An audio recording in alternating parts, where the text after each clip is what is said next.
faut aussi être en veille sur le sujet, donc comment je suis en veille aussi sur tous les outils d'IA générative. Ensuite, c'est une compétence clé, c'est de savoir dialoguer avec une IA. Bonjour à tous, bienvenue Jimmy. Salut Tanguy. Alors nous sommes Certifopac, certificateur Calliope, et aujourd'hui on va parler de notre nouvelle certification de compétences à l'usage des IA génératives, Mhm. Certif IAG.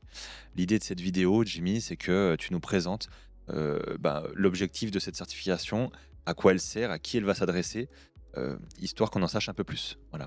Donc premièrement, c'est quoi l'objectif de cette certification? Qu'est-ce qu'on va aller rechercher avec une telle certification demain sur le marché Bah, en fait, des c'est très simple. compétences? C'est tout simplement que chaque professionnel de l'IA générative, que ce soit un créateur de contenu, que ce soit un formateur, que ce soit n'importe qui, au final, quelqu'un qui va générer un contenu professionnel, donc du texte, une image, du code, une vidéo, un son, n'importe quoi, puisse se faire évaluer et puisse se faire garantir sur le marché du travail ses compétences sur l'usage d'une IA générative.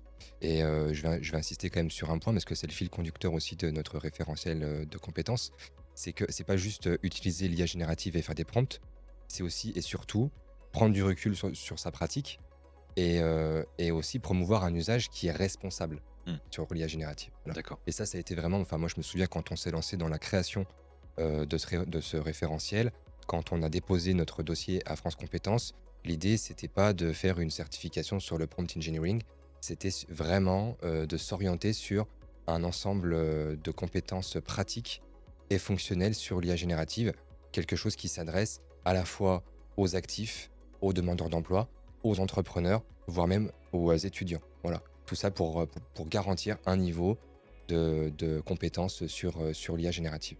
D'accord. Je te fais un petit peu le parallèle, mais l'idée, c'est que ça devienne au final cette certification, c'est qu'elle soit reconnue un petit peu comme le TOEIC de l'IA générative, puisque moi, j'anticipe le fait que d'ici quelques années, plus personne ne mettra sur son CV Word ou Excel, et demain, on mettra bah voilà, compétences certifiées IA générative.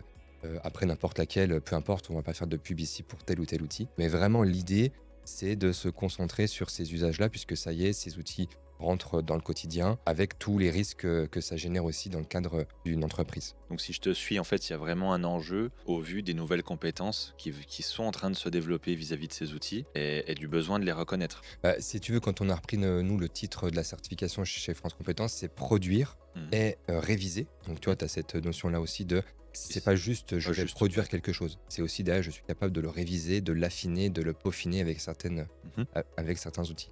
Donc, produire et réviser du contenu professionnel.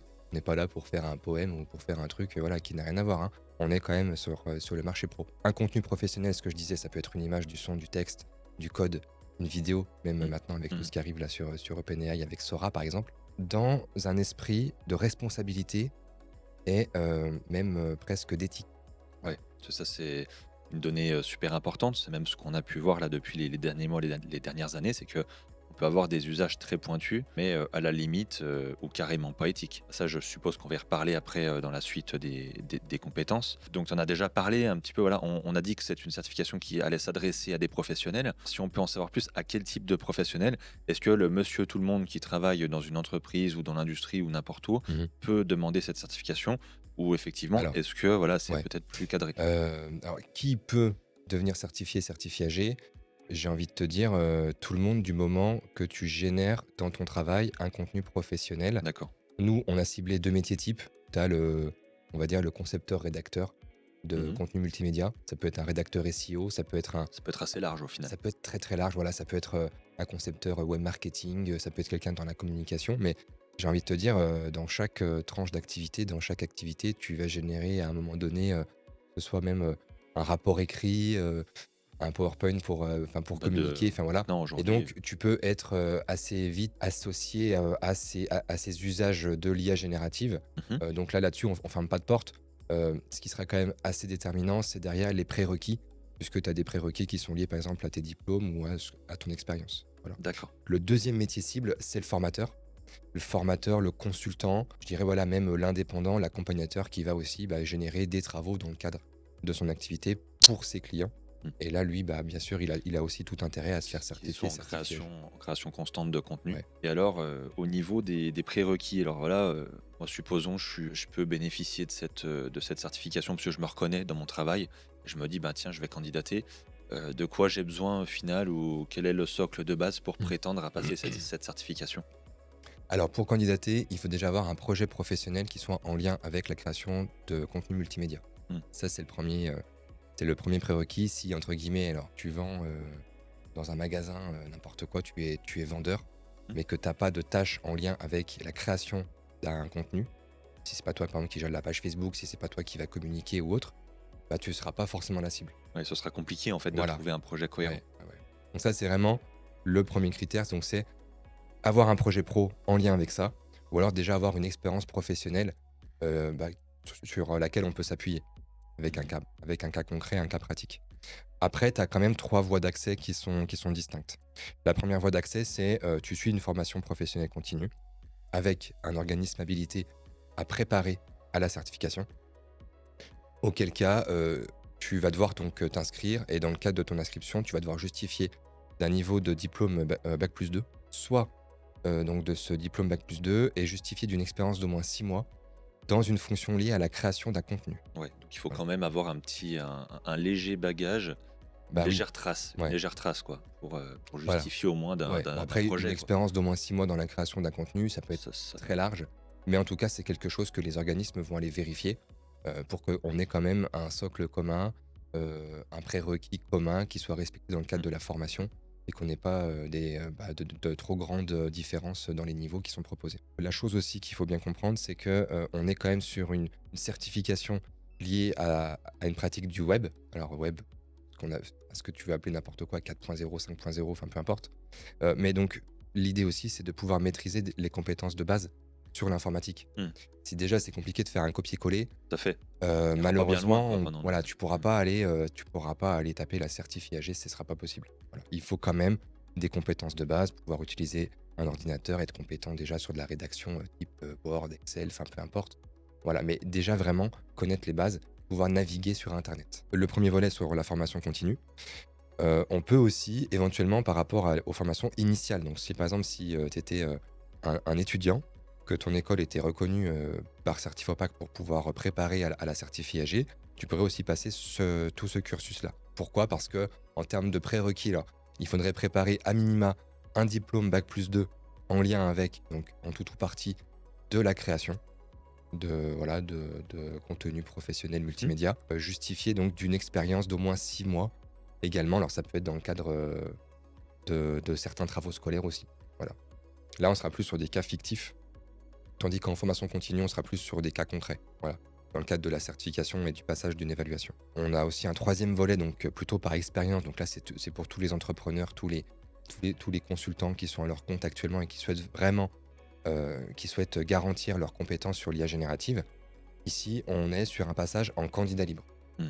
Donc si tu es candidat libre, la petite particularité, c'est qu'en plus de devoir justifier d'un diplôme et d'une expérience, tu vas devoir aussi démontrer via une lettre de motivation en quoi c'est intéressant pour toi d'être certifié.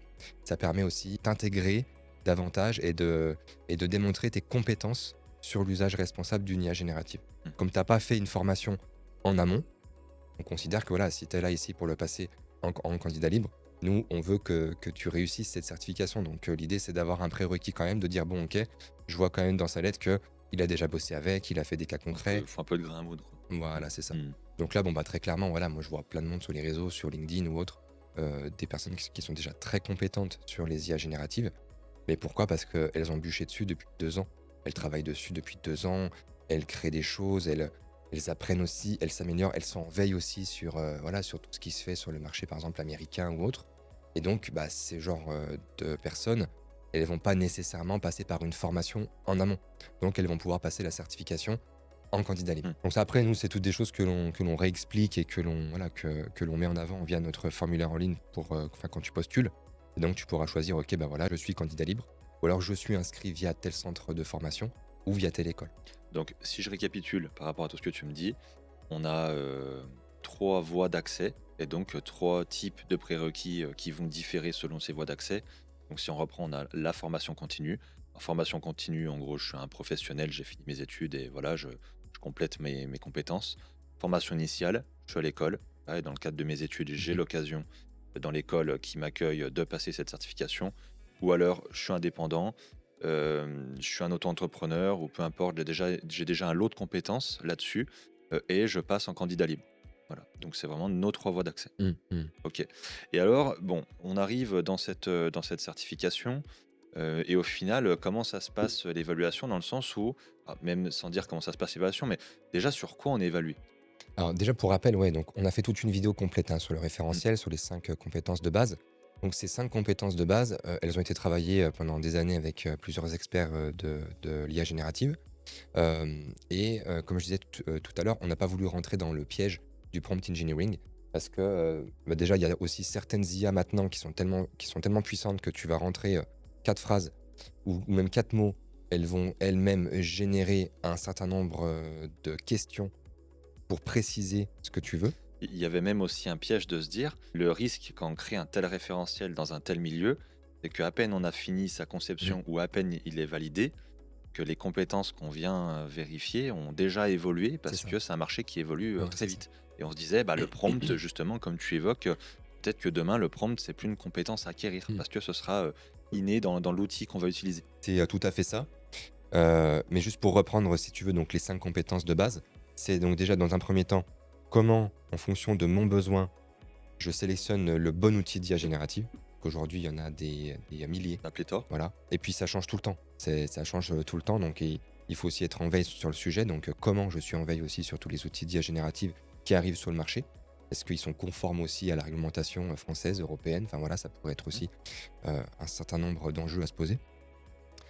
Ensuite, c'est une compétence clé, donc la 2, c'est de savoir dialoguer avec une IA en formulant des requêtes qui stimulent la créativité et qui optimisent aussi derrière les résultats. Et on a vraiment voulu distinguer produire un contenu et dialoguer avec l'IA. Parce que finalement, c'est pas le même usage. Tout OK? le monde sait produire du contenu Bah, quasiment. Enfin, tu pourrais c'est presque, facile, quoi. tu pourrais parler avec une IA, enfin tu peux Ouais. parler avec une IA, voilà. Tu Mm. peux même, lui dire: «Bah, voilà, tiens, tu es Platon, parle-moi comme si tu étais Platon sur la base de ton Exactement. corpus documentaire». Derrière, on rentre dans un débat philosophique, Parce voilà. que ce que je voulais dire par là, c'est que le fait d'apporter cette notion de dialogue avec l'IA, on n'a pas tous conscience qu'on peut lui parler et qu'on peut avoir un vrai échange avec l'outil. Et souvent, c'est le biais qu'on a dans Mmh les mh. usages, c'est qu'on arrive, on fait une requête, on a un résultat, on s'arrête là. Dans ce dialogue-là, il y a aussi des biais, parce Mm. qu'on va lui parler comme si c'était un humain, on va aussi apporter, un esprit aussi presque sentimental, presque humain, avec une touche, d'émotion.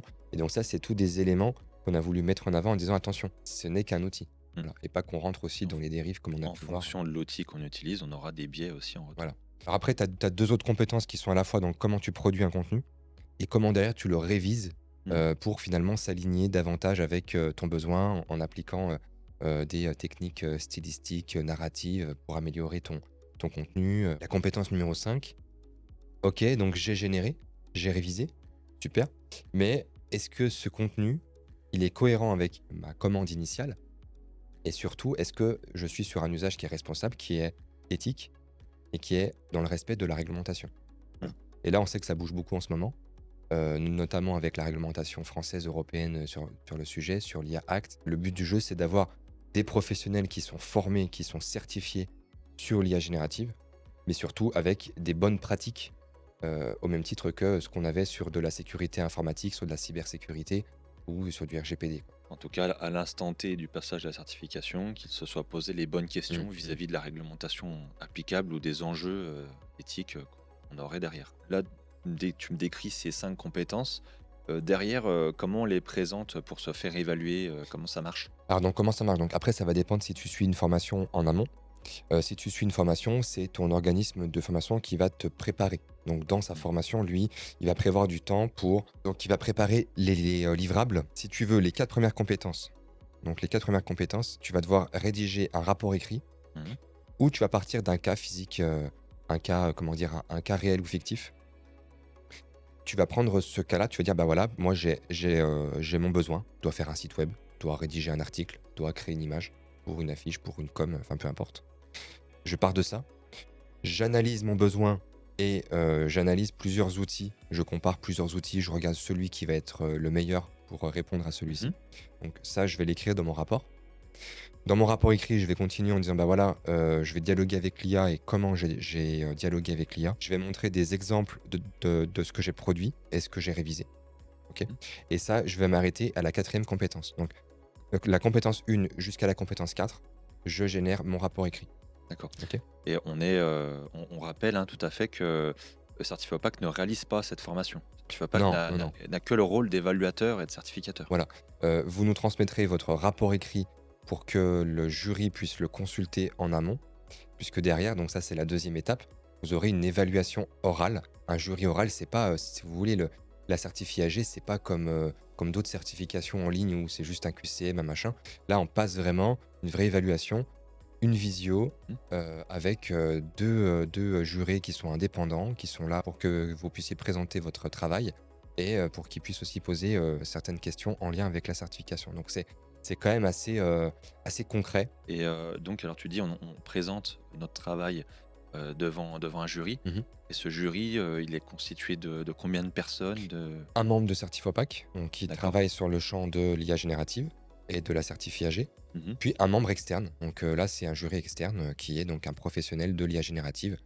Peut être un consultant, un entrepreneur, peu importe, mais quelqu'un, voilà, qui est vraiment en dehors de Certifopac et qui vient apporter une patte indépendante, et qui vient aussi apporter son expertise dans le cadre, du jury. Alors après moi j'ai une dernière question, puis c'est souvent je pense une question qui revient quand on passe des certifications et qu'on c'est des enjeux qu'on entend de plus en plus, mais comment Certifopac va garantir, par exemple, l'intégrité, du déroulé de l'examen, du passage de l'évaluation? Quelles mesures on a, Alors, c'est pour très ça? simple. La plupart des évaluations vont se faire à distance, vont se D'accord. faire en visio. Ouais. Dans le cadre de la visioconférence, donc déjà, c'est nous qui fournissons les liens, donc tous les URL web pour se connecter. On va passer OK. par un outil Donc pas spécialisé. de tiers, Non, non, qui non. OK. Donc derrière, c'est nous qui invitons. Donc on reste garant par rapport à ça. Derrière, on a les transcriptions de chaque évaluation. Et donc, on demande à ce que le candidat active sa caméra tout au long de son évaluation Donc et qu'il nous partage sa carte d'identité. si le candidat il active pas la caméra pendant On ne l'éval, pourra pas faire il pourra pas l'évaluation. faire l'évaluation. Non. Il y a aussi une charte de bonne conduite en matière de fraude. Mmh. Voilà, pour réduire aussi les risques par rapport à la fraude. Très bien, je pense qu'on a à peu près abordé tous les éléments de ce sujet-là. Alors bien entendu, si parmi ceux qui nous regardent, aujourd'hui, vous auriez des questions, n'hésitez pas. Alors vous pouvez nous contacter sur notre formulaire de contact sur notre, site internet, et éventuellement, bah, nous rejoindre sur nos réseaux, LinkedIn, Facebook, et bien sûr notre chaîne YouTube. Voilà. N'hésitez pas aussi à aller consulter les autres vidéos de la certif IAG, à savoir comment devenir un organisme habilité, comment devenir un jury. On a Mmh. aussi besoin de bras pour ces jurys. Et puis notre vidéo spéciale sur le référentiel de certification et le règlement de certification, où là, on traite vraiment plus en détail des modalités d'évaluation avec là ce qu'on a évoqué ici, le cas d'usage, le rapport écrit, le rapport oral, la présentation, ce qu'il faut faire ou pas. Voilà. Super. Merci beaucoup, à bientôt. Merci. Merci Jimmy.